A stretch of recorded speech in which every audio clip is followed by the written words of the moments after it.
Our text for today is found in Mark chapter 6, verses 30 and 31.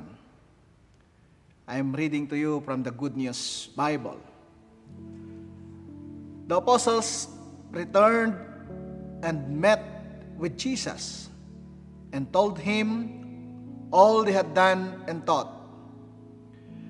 There were so many people coming and going that Jesus and his disciples didn't even have time to eat.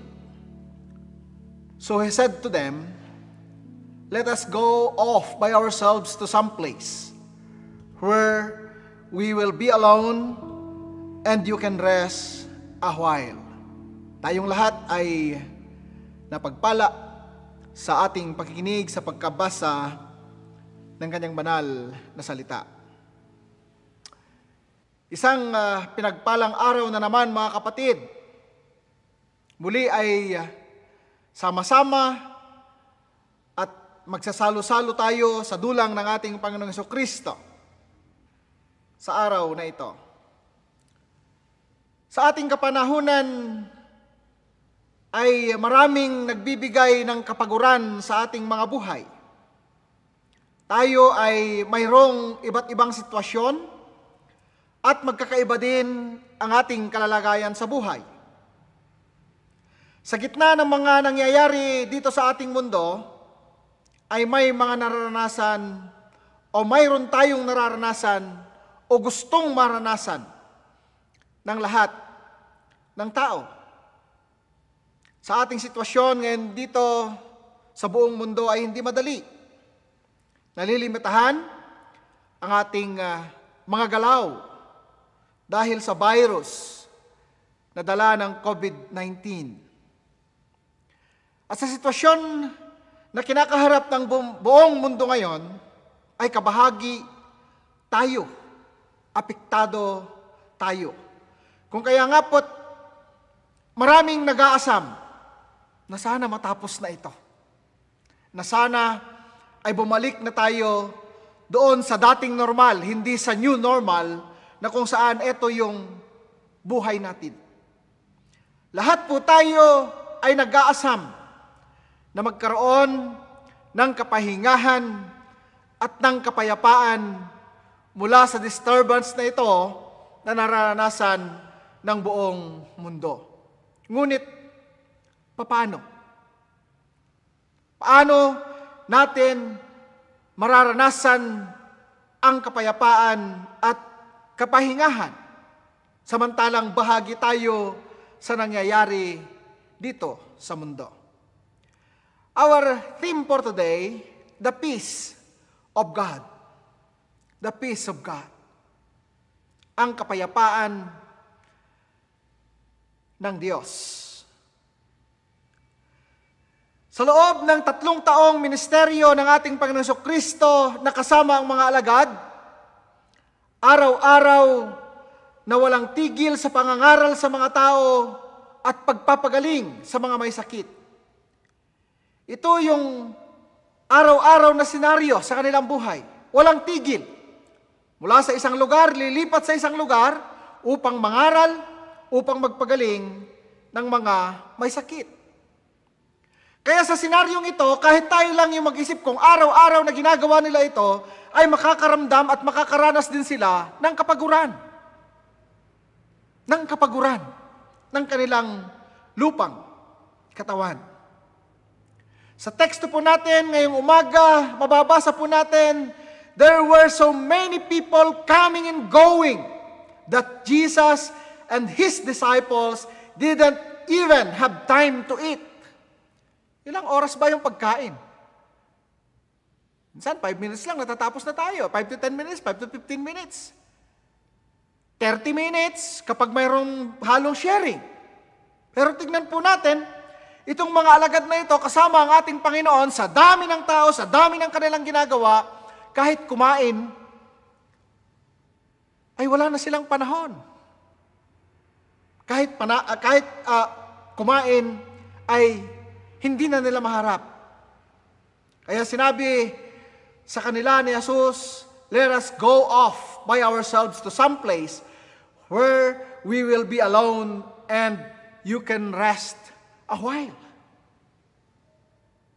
Nakita ni Jesus na, of course, kasama ni Jesus ang kanyang mga alagad, pero doon sa kanilang physical na kalalagayan, sa maghapon, actually, hindi 8 to 5. No? Madaling araw pa lang, nandyan na yung mga tao. Hanggang magdidilim. Kasama nila yung mga tao. At yung mga taong yan, ay mayroong daladalang kahirapan. May mga daladalang problema. May mga daladalang kabigatan sa kanilang mga buhay. At ito, alam nyo, ito yung mga nakaka-stress, nakakabigat sa buhay ng mga church workers. Minsan, no? Ito yung pinakamabigat sapagkat hindi pwedeng pag nasabi sa'yo, nabanggit sa'yo, ay tama na, yung ipanalangin mo. Nag-iisip ka, after ng panalangin, kung paano ka ba makakapagministeryo sa mga taong ito. Pero tingnan po natin itong mga alagad kasama ng ating Panginoong Jesucristo, araw-araw, na ganito yung kanilang sitwasyon. Pagod na pagod ang kanilang lupang katawan, kaya't sinabi ni Jesus sa kanila, magtungo tayo sa ilang na pook upang malayo sa karamihan at makapagpahinga kayo ng kaunti. Ang ating lupang katawan ay napapagod at mayroong hangganan. Ang ating pananampalataya ay hindi nasusukat. Ang ating pag-asa ay hindi nasusukat. Limitless po ito. Dahil ang ating pananampalataya sa Diyos. Dahil ang ating pag-asa ay sa Diyos. Ngunit, ang ating lupang katawan ay mayroong hangganan. Yung kanyang kapasidad, mayroong limitasyon. Yung kanyang pwedeng gawin. At nakita ito ng ating Panginoong Jesucristo sa kanyang mga alagad. Sabi niya, maghanap tayo ng isang lugar na tahimik. Na kung saan makapagpahinga tayo kahit kaunti lang. Kahit sandali lang. Hindi niya sinabing, okay, mag-rest naman kayo. Day off nyo, one day. No? Dito sa amin, sa Baguio City First United Methodist Church, ang ministerial team at saka yung church workers ministry team ay mayroong day off. One day in a week. Ini-enjoy namin yan, mga kapatid. Pero itong mga alagad ng ating Panginoong Jesucristo, ay wala silang day off. Ang sabi ng ating Panginoon, para makapagpahinga kayo ng kahit kaunti. Literally, pagod na pagod sila. They are doing mission and service, and this was their business to introduce the kingdom of God through their Master, our Lord Jesus Christ.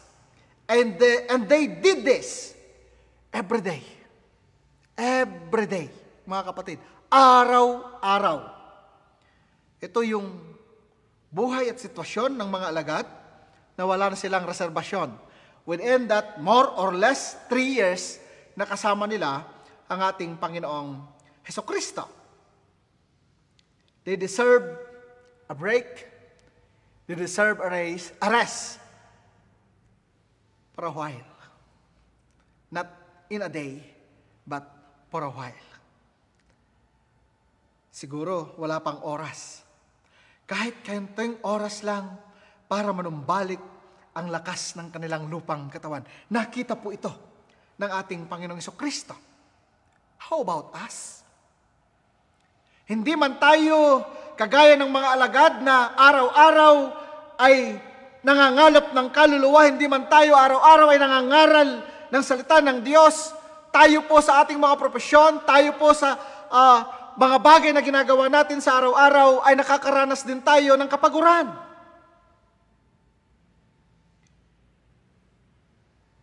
We are busy thinking and doing many things.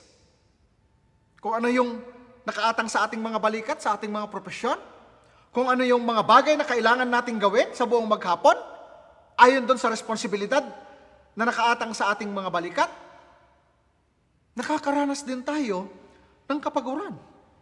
Kadalasan yan, mga kapatid.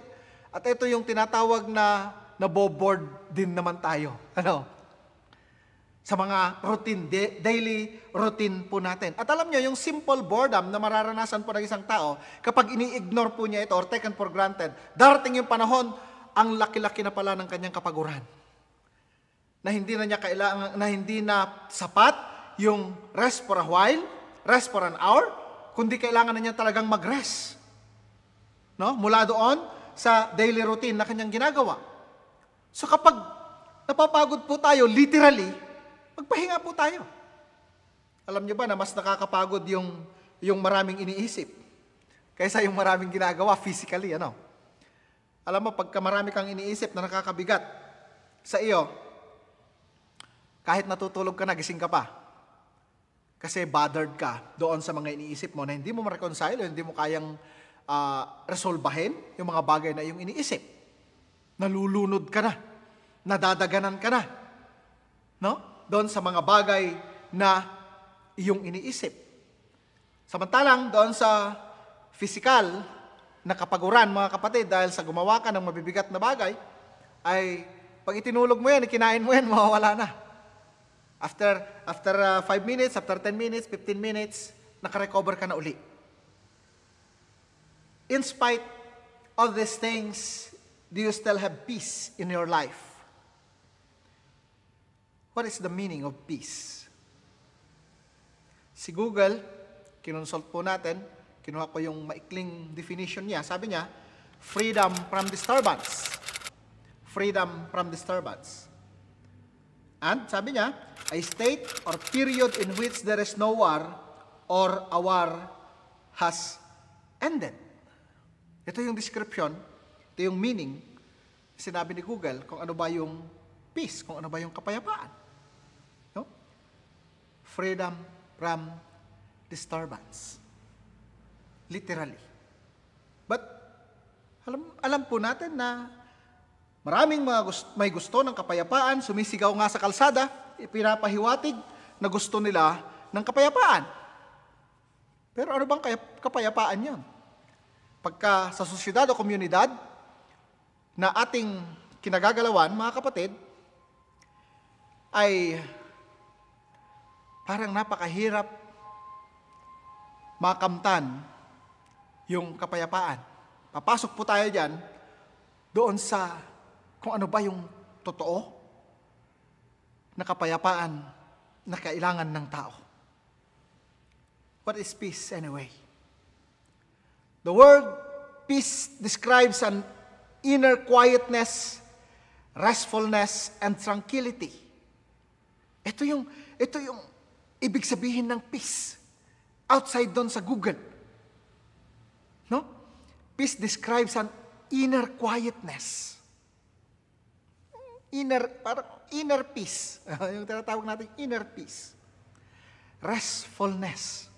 Pag nadidisturb tayo, pag naguguluhan tayo, pag nabibigatan tayo, ito ang solusyon, yung kapayapaan. But how the world describe it? Peace as the world describe. Paano ba dinidescribe ito ng sanlibutan? Sabi ng sanlibutan, in the absence of war, there is peace. Pero, kailan nawala ang giyera? Ang giyera po natin ay hindi lang yung literal na combat na may hawak na baril ang bawat isa upang ipakita kung gaano kalakas yung kanyang power. Mayroon tayong tinatawag na giyera kontra sa kahirapan. Mayroon tayong tinatawag na giyera ngayon, yung programa ng ating presidente, giyera kontra droga. Pero hindi 100% na nawawala itong mga ito. Bukod doon sa literal na giyera, na tagisan ng power ng bawat bansa, mayroon tayong giyera sa kahirapan na tinatawag. Maraming mga bagay na dinidescribe or kung i-describe ng sanlibutan kung ano yung peace, abay, walang totoong peace. Di ba? At hindi natin makakamtan yung totoong kapayapaan. Kasi hindi nawawala ang giyera, hindi nawawala ang kahirapan, etc. If you have no enemy, there is peace. Literal. Kailan mo masasabi na walang umaaway sa'yo? Hindi naman lahat, mapiplease mo yan eh.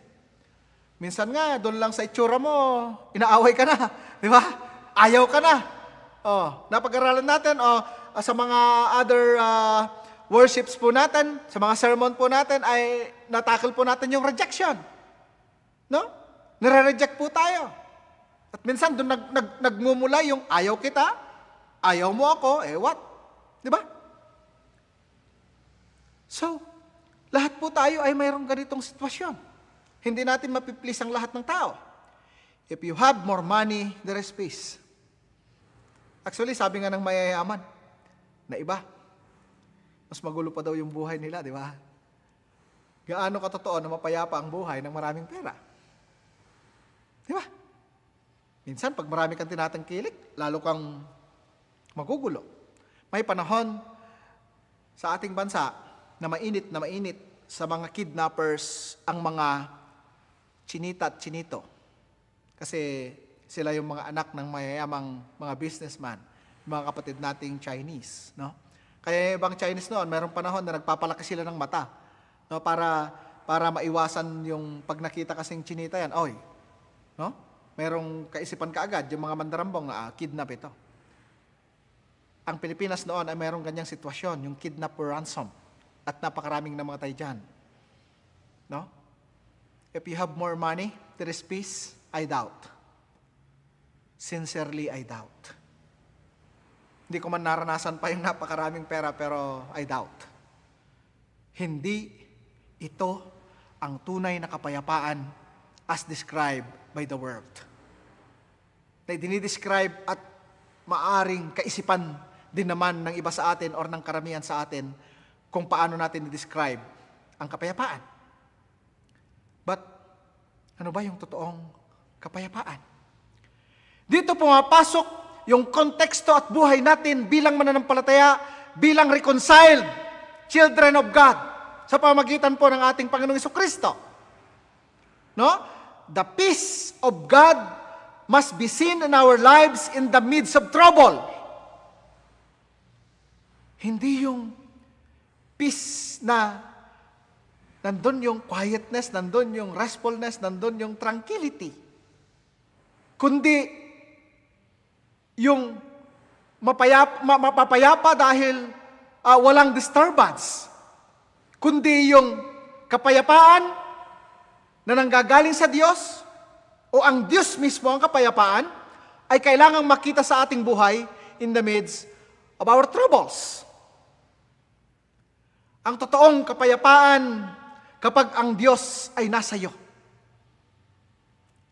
At yung totoong kapayapaan na yan ay maipapakita lamang po natin o mararanasan po natin kapag nagkaroon na tayo ng reconciliation sa Diyos sapagkat tayo po ay makasalanan. At ang makasalanan ay nagbibigay ng kaguluhan sa buhay ng tao sapagkat we are separated from God. We are separate from God. Pero kapag tayo po ay na-reconcile sa Panginoon sa pamamagitan ng ating Panginoong Jesucristo, pwede na nating sabihin, I have an absolute peace. We have absolute peace. The peace of God is not just something we find. It is also something we feel. No? Yung peace na hindi maibigay ng mundo, the peace that money cannot give, the peace that anything in this world cannot give. Ito yung peace of God. This is the peace of God in an inward experience of quietness, restfulness, and tranquility. Inward experience. The peace of God is not just something we find. It is also something we feel. The peace of God is that which we experience in difficult and distressing times of life that fills out our heart with a quietness, restfulness, and tranquility. Ito yung kapayapaan na ibinibigay ng Diyos sa atin. Ito yung kapayapaan na mayroon ng Diyos na ating pinaglilingkuran. Ito yung kapayapaan na kailangang maranasan ng bawat tao upang mabigkas niya na talagang mayroon siyang kapayapaan. Because peace does not mean to be in a place where there is no noise, trouble, or hard work. Peace means to be in the midst of those things and still be calm in your heart. That is the real meaning of peace. Ang kapayapaan ay makikita sa ating mga buhay sa gitna po ng kaguluhan, sa gitna po mga kapatid, ng mga kaganapan na ayaw nating makita at maranasan. Ito yung kapayapaan mga kapatid na nagbibigay ng payapa sa ating kaibuturan ng pagiging tao sa ating puso. At ito yung tinatawag nating totoong kapayapaan. Peace is not the absence of trouble, but a calmness that one can experience in their troubles. Kita po natin yun mga kapatid. Ang kapayapaan is not in the absence of trouble, but calmness that one can experience in their troubles. Habang nandun po tayo sa kalagitnaan ng mga bagay na ayaw nating maranasan, habang nandun po tayo sa kalagitnaan ng kaguluhan, habang nandun po tayo sa sitwasyon na hindi natin kayang kontrolin, ngunit nararanasan po natin na tayo po ay kalmado, na tayo po ay hindi nag-aalala. Ito po yung totoong kapayapaan. And I assure you, God is with you. Peace is not freedom from distress, but a rest in distress. Ang kapayapaan ay hindi ito yung dahil free ka from distress. Pero in times of distressful situation, you are at rest. Mahirap, hindi ho ba? Parang imposible. Pero pag naranasan po natin ang ating Panginoon, kusa pong nararamdaman po natin, kusa pong naranasan po natin yan. Kapag nasa atin ang Panginoon. On the outside, there were maybe turmoil. But on the inside, there is peace. This is the peace of God that God gives. Ito yung kapayapaan na ibinibigay ng Diyos sa atin. Ito yung kapayapaan na kailangang makita sa atin. Ito'y kusang nararamdaman, kusang nararanasan, at nakikita ng karamihan na nagmumula sa ating mga buhay. Now, do you have that kind of peace? This kind of peace is our ultimate desire. Ito yung ultimate desire po natin. Itong klase ng kapayapaang ito. The peace that the Lord Jesus keep. Quiets and calms our troubled and fearful hearts ay papayapain ng ating Panginoong Hesukristo. Jesus said in John chapter 14 verse 27, "Peace is what I leave you. It is my own peace that I give you. I do not give it as the world does. Do not be worried and upset. Do not be afraid." Naobserbahan po natin ang buhay ng ating Panginoon, mga kapatid. Ang dami niyang trouble.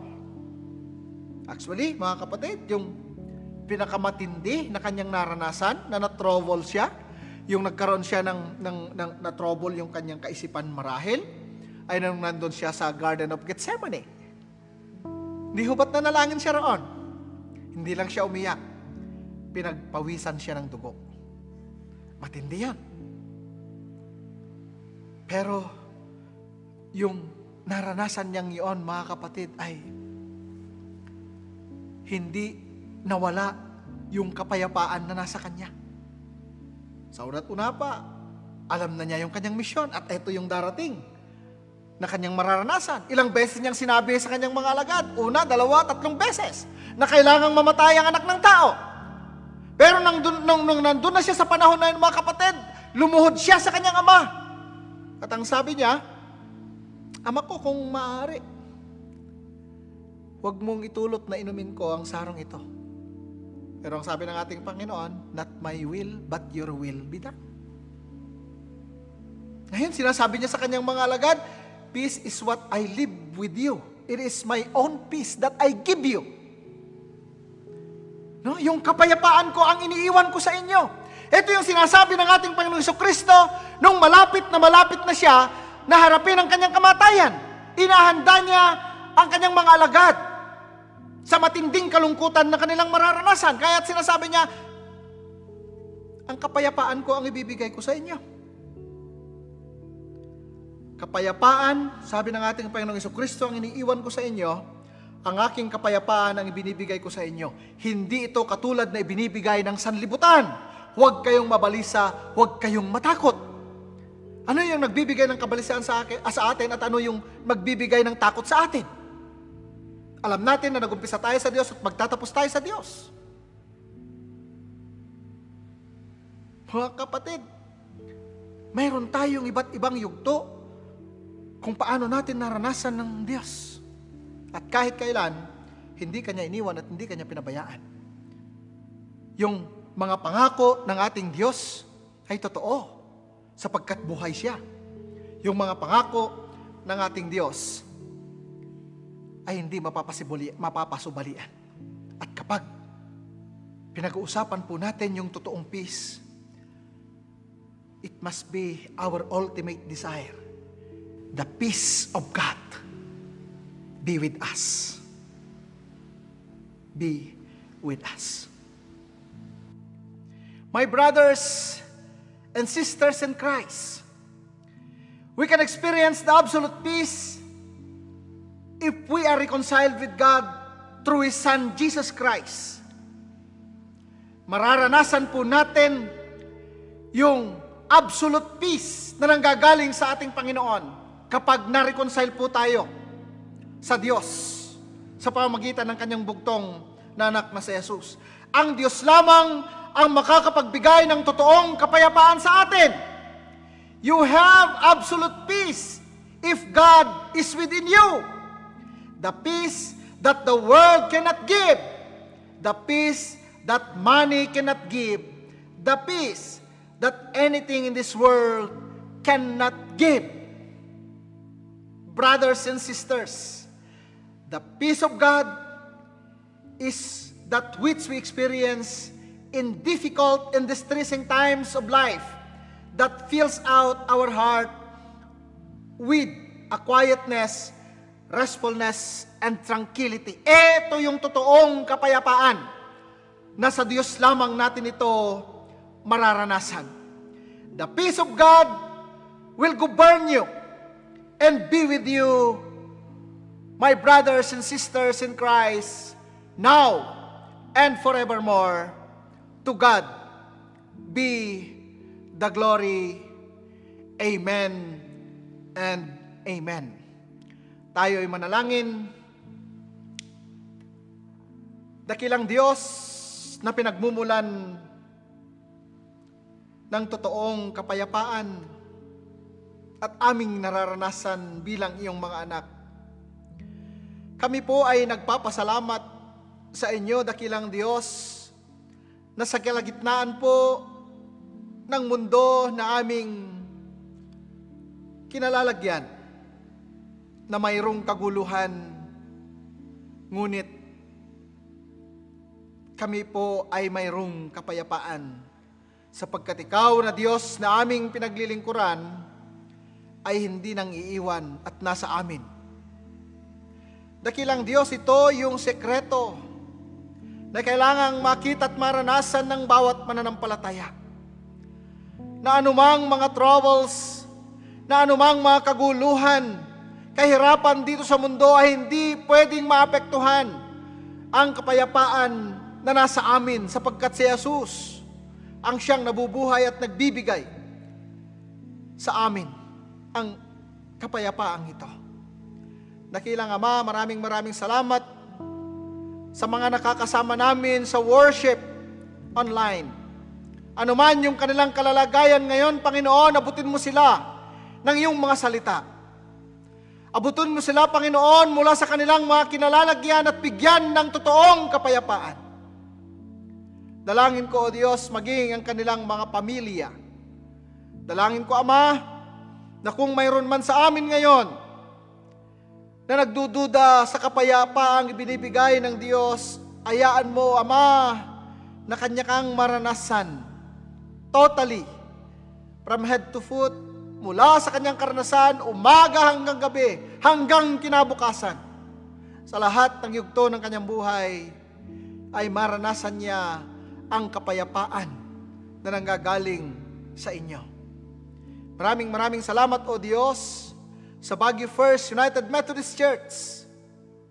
Sa pamagitan ng ministeryong ito, Panginoon, ay may papaabot ang iyong salita sa lahat ng dako, sa lahat ng tao na mayroong access sa teknolohiyang ito. Pagpalain mo, O Diyos, ang Baguio City First United Methodist Church, ang kanyang mga miyembro, ang kanyang mga officers ng council. Maraming salamat, O Diyos, sa worship team, yung worship online team, Panginoon, na gumagawa po nito. Si Brother El, bilang aming direktor, Panginoon, patuloy mo siyang pagpalain, bigyan ng talino, ng sapat, Panginoon, ng pagpapakumbaba at pagmamahal sa gawain mo, Panginoon, sa areang ito ng worship online. Maraming salamat, O Diyos, sa buhay ng bawat isa sa amin. Dalangin kong patuloy ang aming bansa, ang kapayapaan ng aming Panginoong Jesucristo ay tanggapin at kilalanin ng bawat Pilipino. Patuloy kong itinataas sa inyo ang United Methodist Church, Panginoon, ang aming mga leaders, sa aming mga obispo, both active and retired. Dalangin ko, O Diyos, na patuloy mo silang pag-isahin sa kapayapaan na nagmumula sa aming Panginoong Jesucristo. Dalangin namin, Ama, ang Baguio Episcopal Area sa leadership po ng aming obispo, Bishop Pedro M. Torre Jr., at patuloy naming idinadalangin, O Diyos, ang kanyang pisikal na pangatawan. Dalangin namin, O Diyos, na bigyan mo siya ng kalakasan. At kung mayroon pa po siyang dinaramdam, we pray and claim in the name of Jesus, yung healing, Panginoon, na patuloy na kanyang maranasan. Dalangin din namin ang kanyang buong pamilya at lahat ng kanyang mga mahal sa buhay. We pray all district superintendents of the Baguio Episcopal area. We pray all church workers, both pastors and deaconesses, Lord. Govern us and hayaan mo na maranasan naming patuloy ang iyong proteksyon, ang iyong kapayapaan sa pamagitan ng iyong banal na Espiritu. At dalangin namin, O Diyos, ang lahat ng mga laiko ng United Methodist Church ng Baguio Episcopal area. Patuloy na lumalim pa ang good partnership, working relationship with their pastors, with their church workers, dakilang Diyos. Maraming salamat, Ama. Patawarin mo kami sa panahon na nagkukulang kami, sa panahon na ang aming tiwala ay nagtatanong, sa panahon, Panginoon, na sarili lang namin ang aming iniisip. Patawarin mo kami, O Diyos. Maraming salamat sa pangalan ng aming Panginoong Jesucristo. Ito ang aming panalangin. Natapos na ang ating sama-samang pagsamba, ngunit kayo'y magpapatuloy sa inyong paglilingkod. Ang anumang biyaya na inyong tinanggap ay inyong ipamuhay. At gawin ninyong ibahagi ito sa lahat ng mga taong inyong makakasalamuha sa araw-araw. Sa pangalan ng Ama, ng Anak at ng Espiritu Santo. Amen.